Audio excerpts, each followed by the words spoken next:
Éternel notre Père, nous voulons tourner nos regards, nos cœurs vers toi et nous voulons entendre ce que tu as à nous dire. Nous avons besoin de toi. Nous avons besoin que tu nous parles, que tu nous nourrisses, que tu fasses du bien à nos cœurs, que tu nous diriges. Et nous prions que tu nous aides à entendre ce que tu veux nous dire. Nous voulons nous soumettre à ta volonté, à ta parole. Et nous prions que tous les cœurs des auditeurs soient à l'écoute de ce que tu dis. Aide-nous à comprendre le sens. Aide-nous à obéir. Que ta parole retourne à toi en ayant accompli son effet, comme le suggère l'Écriture. Au nom de Jésus-Christ, nous avons prié. Amen. Alors, le texte qui fait l'objet de notre méditation pour ce dimanche et pour dimanche prochain, il se trouve dans l'Évangile selon Matthieu. On lira tout à l'heure à partir du chapitre 19, au verset 16 et jusqu'au chapitre 20. En fait, ça, c'est l'ensemble de notre texte. Mais on va certainement le couper en deux. Le titre de ce message, c'est « Qui peut être sauvé et qui sera le dernier ?» Qui peut être sauvé et qui sera le dernier ? Donc, pour des raisons de commodité, comme je disais tout à l'heure, ce message sera donné en deux parties. Aujourd'hui, on s'arrêtera sur Matthieu 19, de 16 à 26, qui nous parle de qui peut être sauvé. Alors, selon la Bible, il y a une suite après la mort, et qu'on soit athée ou qu'on soit croyant, je pense qu'il n'y a pas de débat sur la question selon laquelle tout le monde meurt un jour. Je pense que les athées refutent l'idée qu'il y ait un Dieu créateur ou qu'il y ait un Dieu, tout simplement. Les croyants pensent qu'il y a un Dieu et ils vont plus loin, mais s'il y a une chose sur laquelle tout le monde s'accorde, c'est qu'un jour, la vie physique, au moins, elle s'arrête. Là où il y a débat, c'est qu'est-ce qu'il y a après la mort. Les croyants d'aujourd'hui, que nous sommes, du moins pour ceux qui se le reconnaissent, pensent qu'il y a quelque chose une fois que la mort physique a pris place. Et c'était aussi le cas au temps de Jésus. C'était une réalité qui était indiscutable. Et dans l'Écriture, on peut voir qu'il y a de nombreux passages qui débattent de la question, ou du moins qui visent à préparer le temps qui va suivre la mort physique. Et donc, ces passages traitent d'un point qui revient beaucoup dans le texte qu'on va lire. Il s'agit de la vie éternelle. La vie éternelle est longuement discutée dans la parole de Dieu, et pour les croyants d'aujourd'hui comme pour les croyants d'autrefois, ça n'a jamais été une chimère. Du temps de Jésus, comme du temps d'avant, la question n'était pas « y a-t-il une vie après la mort ?» La question, c'était plus « quel sera mon sort après ma mort ?» Et c'est dans ce contexte que, du temps où le Seigneur Jésus-Christ était sur terre, un jeune homme est venu l'aborder. Et nous allons lire l'échange qu'il y a eu entre Jésus-Christ et cet homme qui l'approche sur la question de la vie éternelle. Matthieu 19, verset 16.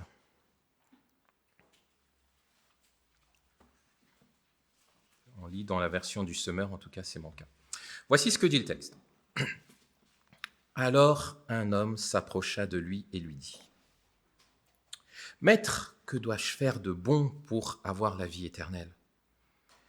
« Pourquoi m'interroges-tu sur ce qui est bon ?» lui répondit Jésus. « Un seul est bon. Si tu veux entrer dans la vie, applique les commandements. »« Lesquels ?» demanda l'homme. « Eh bien, répondit Jésus, tu ne commettras pas de meurtre, tu ne commettras pas d'adultère, tu ne commettras pas de vol, tu ne porteras pas de faux témoignages, honore ton père et ta mère, et tu aimeras ton prochain comme toi-même. » « Tout cela, lui dit le jeune homme, je l'ai appliqué. Que me manque-t-il encore ? » Jésus lui répondit, « Si tu veux être parfait, va vendre tes biens, distribue le produit de la vente aux pauvres, et tu auras un trésor dans le ciel. Puis viens et suis-moi. » Quand il entendit cela, le jeune homme s'en alla tout triste, car il était très riche. Alors Jésus dit à ses disciples, « Vraiment, je vous l'assure, il est difficile à un riche d'entrer dans le royaume des cieux. Oui, j'insiste, il est plus facile à un chameau de passer par le trou d'une aiguille qu'à un riche d'entrer dans le royaume de Dieu. » En entendant cela, les disciples furent très étonnés et demandèrent, « Mais alors, qui donc peut être sauvé ?» Jésus les regarda et leur dit, « Cela est impossible aux hommes, mais à Dieu, tout est possible. » Amen. Alors, comme je le disais tantôt, le thème de ce texte, qui est souvent rendu dans nos Bibles comme le riche ou les riches et le royaume de Dieu, on peut voir que dans ce texte, on parle beaucoup de la vie éternelle. Verset 16, on en parle. La vie éternelle, verset 17, entrer dans la vie. Jésus dit, si tu veux entrer dans la vie. Au verset 21, il dit, si tu veux être parfait. Au verset 23 et 24, effectivement, il est question du royaume de Dieu, mais toujours en ce qui concerne le thème de la vie éternelle. Entrer dans le royaume des cieux, ou alors entrer dans le royaume de Dieu.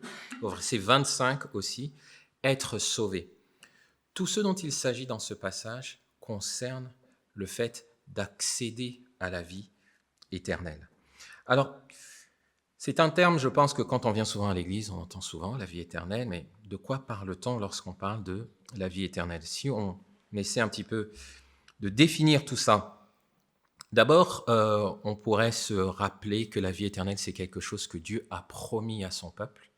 Il avait promis de leur donner la vie éternelle. On peut voir par exemple dans la première lettre de l'apôtre Jean, il dit « Et voici la promesse qu'il vous a faite, il, le Seigneur, Dieu, la vie éternelle. » Ça c'est dans 1 Jean chapitre 2 verset 25.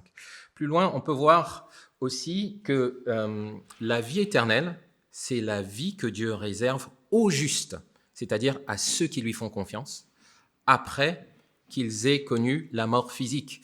Et même, je dis après, mais ce n'est pas tout à fait exact. Si on lit certains écrits dans les évangiles, le Seigneur Jésus dit que celui qui a confiance en lui a déjà la vie éternelle, mais expérimenter pleinement la vie éternelle, une fois qu'en fait on est mort, là on n'a plus cette enveloppe charnelle et on entre pleinement dans la vie éternelle à laquelle on est appelé. Et ça on peut lire par exemple dans Matthieu 25, 46, il est écrit « Et ils s'en iront au châtiment éternel. Ceux qui s'en iront au châtiment éternel, c'est ceux qui n'auront pas cru au Seigneur Jésus. » Et puis ensuite, on dit « Tandis que les justes entreront dans la vie éternelle. » Comme pour dire qu'il y a un moment où ce sera pleinement officiel, ce sera pleinement établi, on sera pleinement dans cette réalité.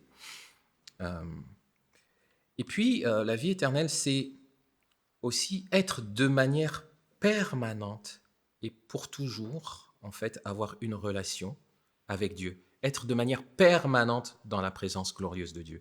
Et ça, on peut le lire dans l'évangile de Jean, chapitre 17, verset 3, où le Seigneur Jésus, dans l'une de ses dernières prières qu'il fit alors que ses apôtres pouvaient le voir, voici ce que le Seigneur Jésus déclare au Père, il dit « Or, la vie éternelle consiste à te connaître, toi le Dieu unique et véritable, et celui que tu as envoyé, Jésus-Christ. » La vie éternelle consiste à connaître Dieu.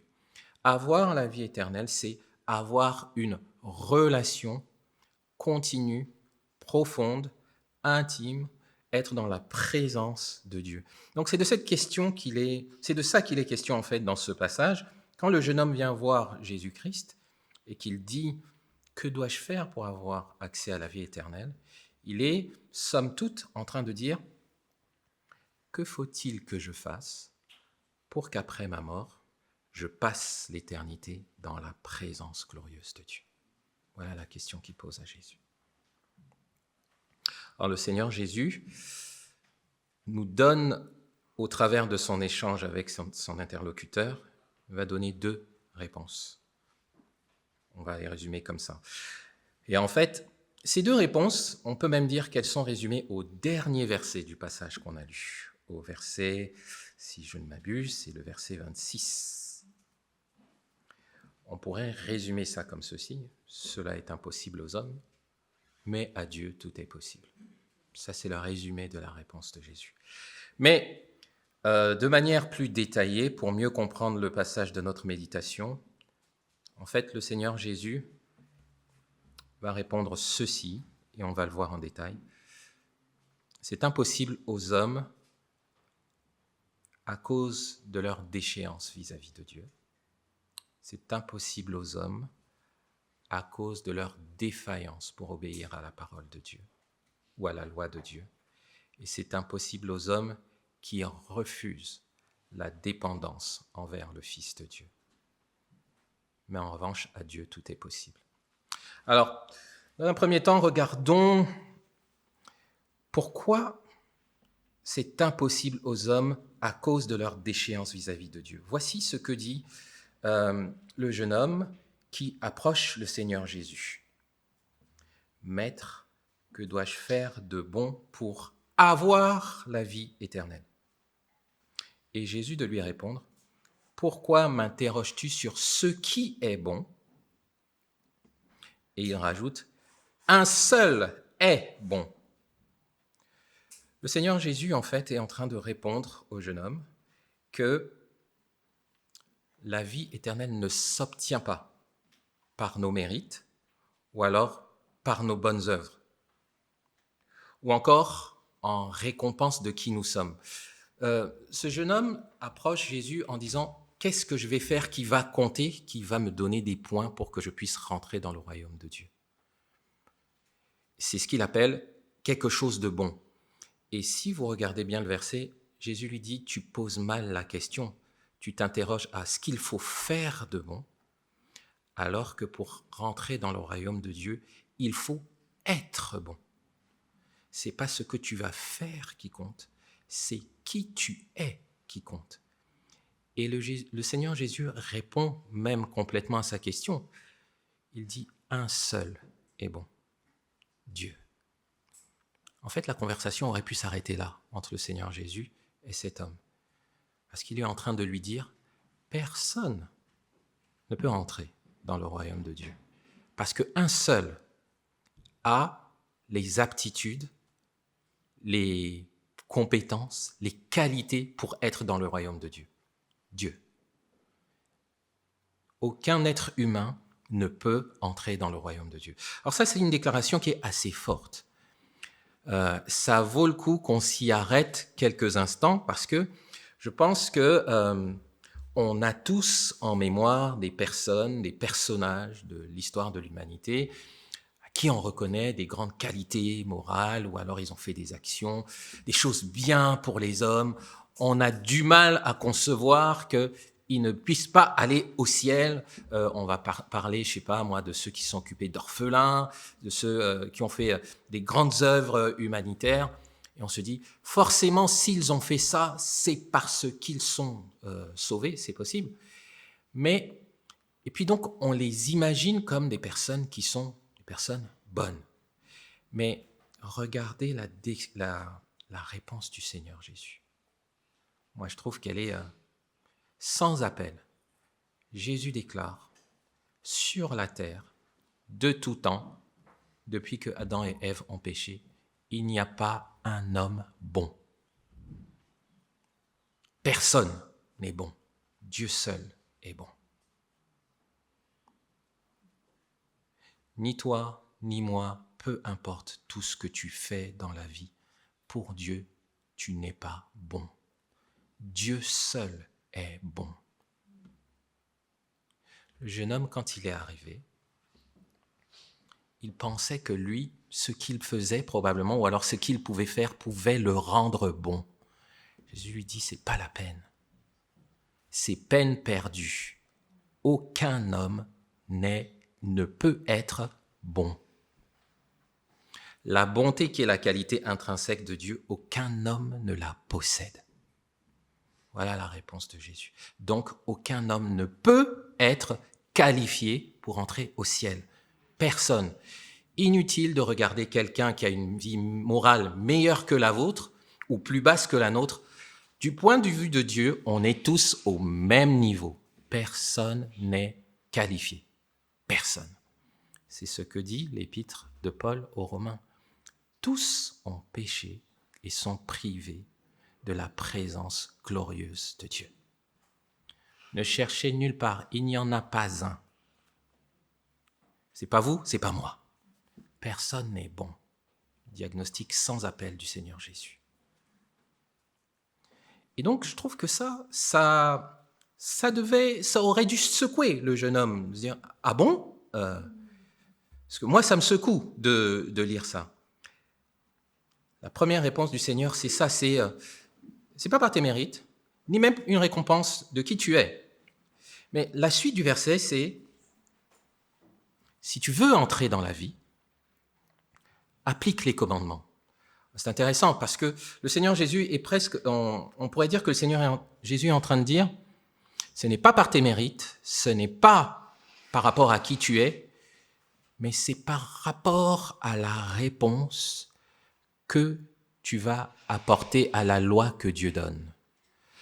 Alors, dit comme ça, on pourrait penser que le Seigneur Jésus dit pour avoir la vie éternelle, il faut obéir à la loi. Mais c'est pas ça. Le Seigneur dit, ça va dépendre de la réponse que tu vas avoir quand tu te trouves en face de la loi de Dieu. Regardons un peu plus loin, comment réagit le jeune homme. Donc, le jeune homme reçoit ces deux réponses et il continue sa discussion, il dit, bon d'accord, les commandements, mais lesquels? Autrement dit, Seigneur, dis-moi ce qu'il faut que je fasse, je vais quand même essayer. Je pense que si j'essaye, je vais peut-être y arriver. Et c'est intéressant de voir que ce jeune homme, ce qu'il pensait de lui-même, déjà d'après le premier point, c'est qu'on peut entrer dans la vie éternelle par nos actes, et Jésus lui dit non. Il pensait qu'on peut être bon, Jésus lui dit non. Et Jésus l'oriente vers la loi. Pourquoi est-ce que le Seigneur Jésus fait ça? Le Seigneur Jésus veut l'aider à réaliser qu'il ne peut pas. Il l'oriente vers la loi pour qu'il puisse réaliser qu'en fait, il est incapable de. Mais il n'a pas encore compris. Il dit, dis-moi lesquels des commandements. Et je vais essayer. C'est un peu ça, son état d'esprit. Alors, on pourrait se dire, pourquoi est-ce qu'il est un peu, apparemment, dur d'oreille? Il faut s'arrêter un peu sur qui est ce jeune homme. Alors, je vais vous inviter à lire, si vous voulez bien, dans Marc chapitre 10. On a quelques indices un petit peu sur ce jeune homme. On a quelques descriptions supplémentaires. Marc chapitre 10, à partir du verset 17.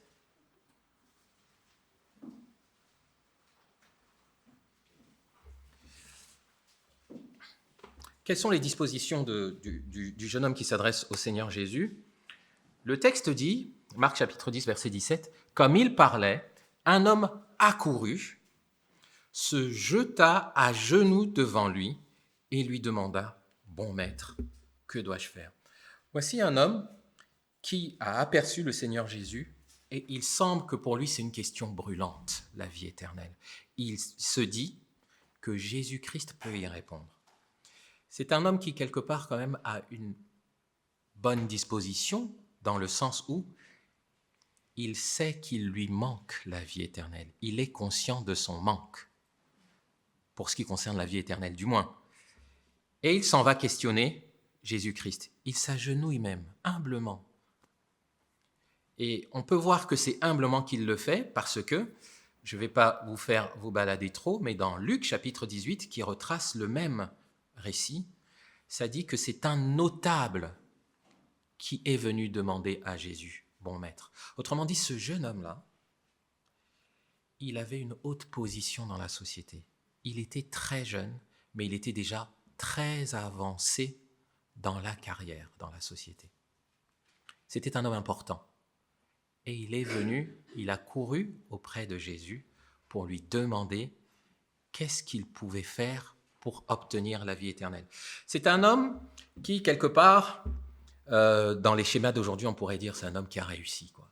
Il est jeune, il ressemble à, je ne vais pas citer un nom, mais peut-être un de ces premiers ministres qu'on connaît ou un de ces présidents de la République qui, très jeune, accède à des hautes fonctions et on se dit, mais après ça, qu'est-ce qu'il va faire d'autre? Il est déjà là. Hein, ou encore à le propriétaire d'un certain célèbre réseau social qui, à 24 ans, était déjà milliardaire. On se dit, mais à 24 ans, tu es milliardaire, tu vas encore avoir quoi, hein? Et imaginez, c'est ce genre de personnage, mais qui en plus a des fonctions, qui peut-être même sont des fonctions liées à l'église, aux synagogues, on ne sait pas, mais en tout cas c'est un notable dans la société, et qui se dit, j'ai réussi plein de choses, mais je sais qu'il y a une chose que je n'ai pas encore réussi dans ma vie. Il me manque l'assurance de la vie éternelle. Et donc, c'est une question sérieuse. Il est sincère envers le Seigneur. Ce n'est pas les pièges des pharisiens que les pharisiens tendaient à Jésus-Christ pour essayer de le faire contredire la loi. Celui-là, c'est quelqu'un qui cherche vraiment la vie éternelle. Donc, il veut se rapprocher de Jésus pour avoir la réponse. Et Jésus lui répond, mais il veut aller plus loin. Donc, il demande quel commandement. Jésus lui cite les commandements. Mais vous pouvez remarquer avec moi que les commandements que Jésus cite, il prend les commandements du décalogue et Jésus passe sur les 4 premiers commandements. Il va commencer par le 5e. Tout ce qui parle de la relation entre un homme et son prochain. Donc Jésus cite tout ça au jeune homme. Et la réaction du jeune homme, c'est de dire, j'ai rempli la checklist. Tu me demandes pour avoir la vie éternelle de faire ci, faire ça, faire ci, faire ça. Donc c'est tu ne tueras point, tu ne mentiras point, etc. Et à la fin, tu aimeras ton prochain comme toi-même. Le jeune homme dit, en fait, depuis que je suis jeune, alors c'est pas dans le texte qu'on a lu, mais dans Marc ou dans Luc, il dit, depuis ma jeunesse, j'ai pratiqué tout ça. Souvenez-vous, le Seigneur Jésus a dit que personne n'est bon. Le jeune homme, lui, il dit, moi j'ai réussi. Tout ce que tu viens de dire là, j'ai réussi.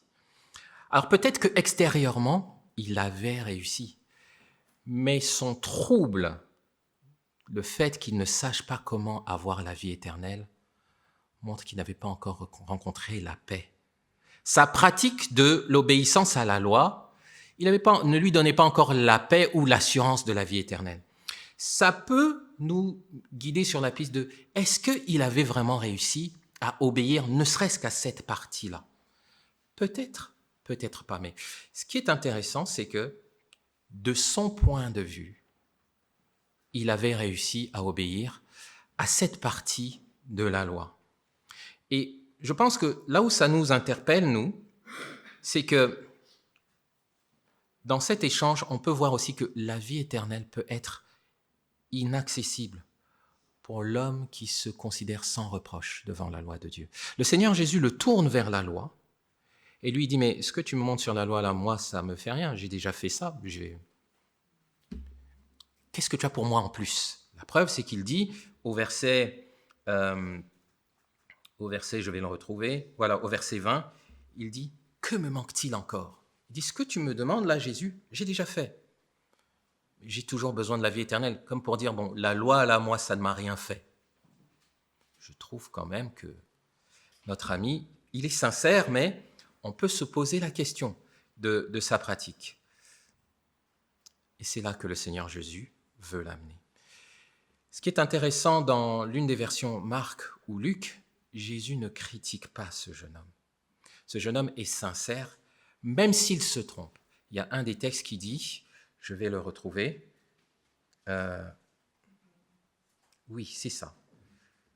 Le Seigneur Jésus, avant d'aller plus loin, il l'aima. Il regarda et il l'aima. C'est-à-dire qu'il a vu qu'il avait vraiment à cœur d'obéir à la parole. Peut-être qu'il se trompait sur son appréciation de lui-même, mais il était sincère dans sa recherche. Alors le Seigneur Jésus va faire un pas de plus pour l'aider à voir où il en est réellement. Et donc, le Seigneur Jésus lui dit ceci. Si tu veux être parfait, va, vends tes biens, distribue le produit de la vente aux pauvres, et tu auras un trésor dans le ciel, puis viens et suis-moi. Quand il entendit cela, le jeune homme s'en alla tout triste, car il était très riche. Alors là, il se passe quelque chose qui est différent de ce qui s'est passé avant. Le jeune homme posait une question, le Seigneur répond. Il repose une question, le Seigneur répond. Il repose une autre question. La dernière fois, le Seigneur répond, et là, le jeune homme n'a plus rien à dire. Le Seigneur Jésus voulait l'amener à un point qui est de découvrir ce qui lui manque. Alors, qu'est-ce qui manquait à cet homme? Le Seigneur lui dit de se débarrasser de ce qu'il possède et ensuite de suivre le Seigneur Jésus. Et en fait, le Seigneur Jésus est en train de mettre en avant quelque chose. Si au départ, le Seigneur Jésus voulait lui pointer sur le fait qu'il est défaillant par rapport à la loi, le jeune homme ne le voyait pas. Le Seigneur Jésus va aller plus loin pour lui montrer qu'il est vraiment défaillant par rapport à la loi dans un premier temps. Et ce que le Seigneur Jésus lui montre, c'est que dans son cœur, il y a quelque chose qui a pris la place de Dieu. Ce sont ses biens, ses richesses occupent le trône que Dieu devrait avoir. Pourquoi? Parce que une fois qu'il est face à cette réalité où le Seigneur Jésus lui dit, en fait, voici la clé, si tu tiens vraiment à avoir la vie éternelle, commence par te débarrasser de ce que tu chéris là, et puis ensuite suis-moi, parce que de toutes les façons tu vas avoir quelque chose dans le ciel. Il est face à un choix. Je suis le Seigneur Jésus et j'abandonne ce qui m'appartient, ou alors je garde ce qui m'appartient et on oublie la vie éternelle que Dieu seul peut accorder. Et il fait son choix. Il dit, je préfère mes biens. Je préfère garder. Et on parle de ses biens matériels, mais considérez qu'en fait, il devait abandonner ses biens matériels, sa position dans la société, son nom, qui il était. C'est tout ça qu'il devait abandonner. Et puis ensuite, il prenait le chemin itinérant avec Jésus en espérant avoir ce que le Seigneur Jésus lui a promis. Ce choix-là, c'est le choix qu'il a mis en face de sa réalité. Primo, ça l'a mis en face de la réalité selon laquelle il n'obéit pas à la loi de Dieu. Parce qu'il est écrit que celui qui désobéit à un seul des commandements de la loi, désobéit à toute la loi. Et donc il est mis en face de son idolâtrie, mais même, il disait de lui-même qu'il était bon. Si vous regardez l'exemple du Seigneur Jésus, tel que raconté dans les évangiles, Jésus demande à cet homme de faire ce que Jésus a fait pour nous-mêmes. Jésus a laissé son trône de gloire, il a laissé sa richesse, et puis il est venu se faire pauvre avec nous pour que nous, on devienne riches. Jésus demande à cet homme de faire ça. Il dit, suis mon exemple. C'est ça que Jésus lui dit, suis mon exemple. Il dit, moi je veux avoir la vie éternelle, mais je ne veux pas suivre l'exemple du Seigneur Jésus. C'est un non-sens. Et en fait, ça met en lumière ce troisième point. En fait, c'est impossible d'entrer dans la vie éternelle pour qui refuse la dépendance envers le Fils de Dieu. Il n'y a pas de vie éternelle si on n'accepte pas de dépendre du Fils de Dieu. Il n'y a pas de vie éternelle il n'y a pas de vie éternelle à cause de la déchéance vis-à-vis de Dieu. Il n'y a pas de vie éternelle à cause de la défaillance à obéir à la loi de Dieu, mais il n'y a pas de vie éternelle quand on refuse d'être dépendant du Fils de Dieu. Dans toutes les religions qui peuvent exister, si on ne parle pas d'obtenir le salut par la confiance, la dépendance envers Jésus-Christ, c'est peine perdue, c'est chemin tout droit vers la perdition éternelle. Jésus est en fait en train de dire à cet homme, débarrasse-toi de tout ce qui fait ta fierté, là, et puisque tu sembles avoir une recherche sincère, moi je vais t'indiquer le chemin, viens après moi. Et c'est trop lui demander. Alors, en quoi ça nous parle, tout ça? Soyons clairs, Jésus n'est pas en train de condamner le fait d'être riche. Mais Jésus est en train de mettre en lumière que lorsqu'on est riche, on est exposé à la tentation de placer sa confiance dans les richesses, plus qu'un pauvre. Et c'est pour ça qu'il dit que c'est plus difficile. Et quand on parle de richesse ici, c'est parfois l'argent. Dans ce cas-là, on peut penser que c'est l'argent. Mais ça peut être tout ce que nous valorisons au-dessus de Jésus. Ça peut être un hobby, peut être une richesse pour nous. On aime tellement les matchs de football, on a décidé que la Coupe d'Europe, quand elle va commencer dans quelques jours, là, on n'aura plus le temps d'aller prier, par exemple, ou alors les JO, etc. On aime tellement le sport que la communion avec Dieu, tout d'un coup, ça n'existe plus. Ça peut être tout autre chose. Ça peut être son travail, ça peut être son argent, ça peut être ta propriété. Lorsque tes intérêts, ce qui est précieux pour toi, est menacé, tu dis, je préfère ça, Jésus peut attendre. Quand tu en es là, tu as mis à la place du trône de Dieu dans ton cœur une idole. Et tu n'es pas sur le chemin de la vie éternelle. C'est ce que Jésus dit à ce jeune homme. Jésus dit, je vois bien tout le bien que tu essaies de faire, mais il y a une chose qu'il te manque. Rien que cette chose-là te barre la route du chemin, la route de la vie éternelle. Et ça, c'est important pour nous. Il n'y a pas que ce jeune homme qui est interpellé, nous aussi, nous devons être interpellés. Et c'est intéressant de voir que après que le Seigneur Jésus a dit ça et que le jeune homme s'en va, j'ai été très interpellé par la réaction des apôtres. Verset 25, dans Matthieu, chapitre 19. Les apôtres ou les disciples. En entendant cela, les disciples furent très étonnés et ils demandèrent, « Mais alors, qui donc peut être sauvé ?» Moi, je me suis dit, mais pourquoi est-ce qu'ils sont étonnés, les apôtres? Parce que ce monsieur était un notable riche. Pourquoi ils se sentent concernés par la réponse que Jésus donne en disant, en fait, il va être très difficile à un riche de rentrer dans le royaume des cieux? C'est parce que il peut y avoir plusieurs réponses. Les disciples reconnaissent que tous, ils sont peut-être à la recherche d'un peu plus d'argent. Ils sont à la recherche d'une meilleure situation et que ça leur serait difficile si on les mettait en face de ce choix. Et pourtant, il y a quand même des disciples du Seigneur Jésus qui, eux, ont tout abandonné. Mais je pense que la réponse la plus plausible, c'est que ce monsieur-là, qui cherchait vraiment le salut, il cherchait vraiment à obéir à la parole de Dieu. Je pense que les disciples étaient en admiration vis-à-vis de cet homme. Ils se disaient, cet homme-là, c'est sûr qu'il va avoir la vie éternelle. Et son échange avec Jésus-Christ a montré que même un homme qui, aux apparences extérieures de piété, peut rater la vie éternelle. Parce que il y a des choses auxquelles il refuse de renoncer pour Jésus.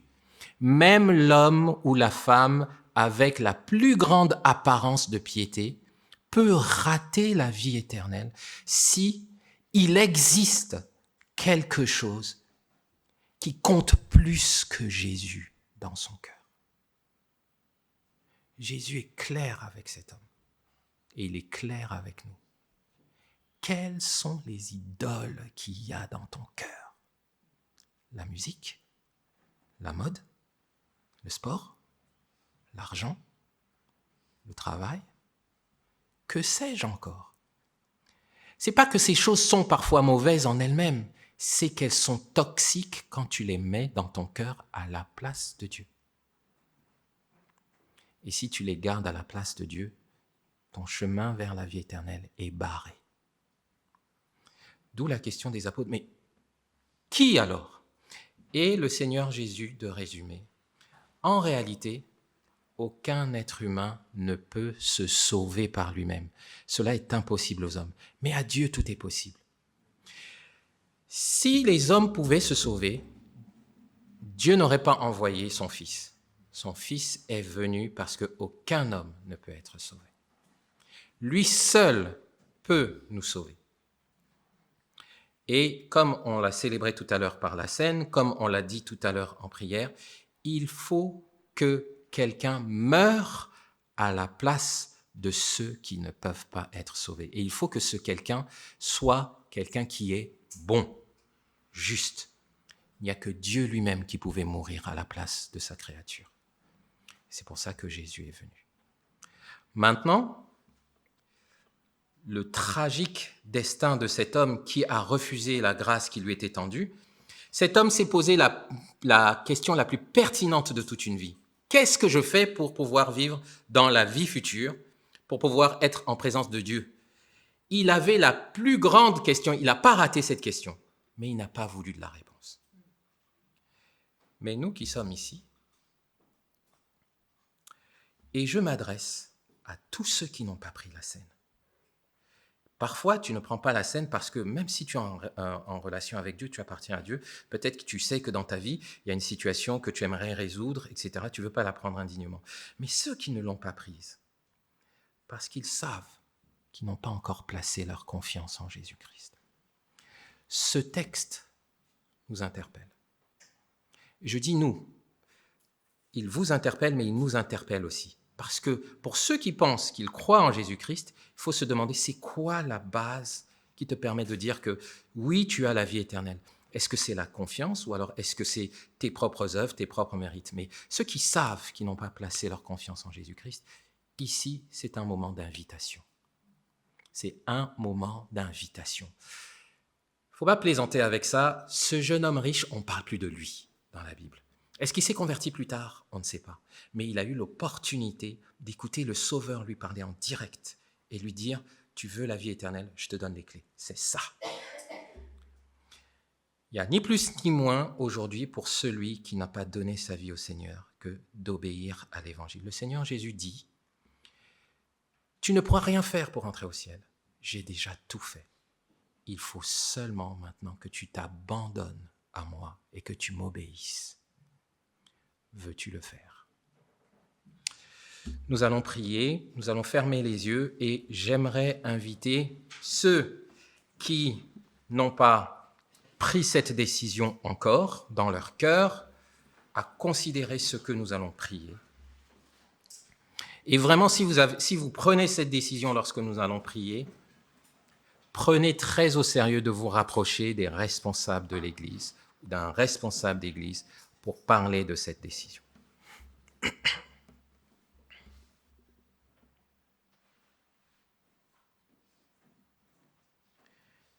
Qui peut être sauvé? Seigneur Jésus, tu as donné la réponse. Cela est impossible aux hommes, car aucun n'est bon. Mais à Dieu, tout est possible. Lui seul est bon. Comme je suis reconnaissant, Père Céleste, que tu as envoyé ton Fils pour qu'il vienne à ma place pour pouvoir porter le châtiment que je ne pouvais pas porter et rester devant toi. Tu voulais que nous soyons devant toi, que nous puissions t'appeler Père, que nous puissions avoir l'opportunité de la vie éternelle. Et pour ça, tu as envoyé Jésus-Christ, parce que personne ne peut être conforme à ta loi. Comme nous sommes reconnaissants. Il n'y a pas un juste, pas même un seul, déclare ta parole. Merci parce que Jésus le juste est mort à la place des injustes. Père Céleste, nous nous présentons devant toi et nous te demandons de questionner notre foi.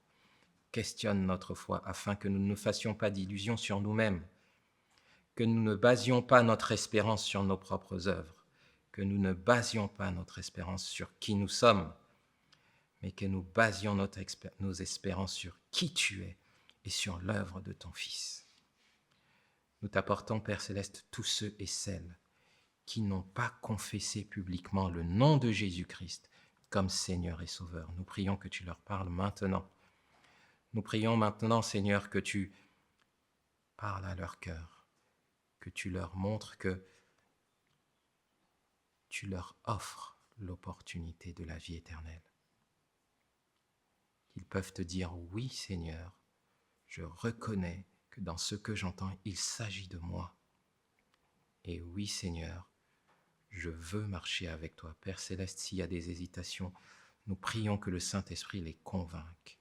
Nous prions que le Saint-Esprit leur donne le courage de se manifester.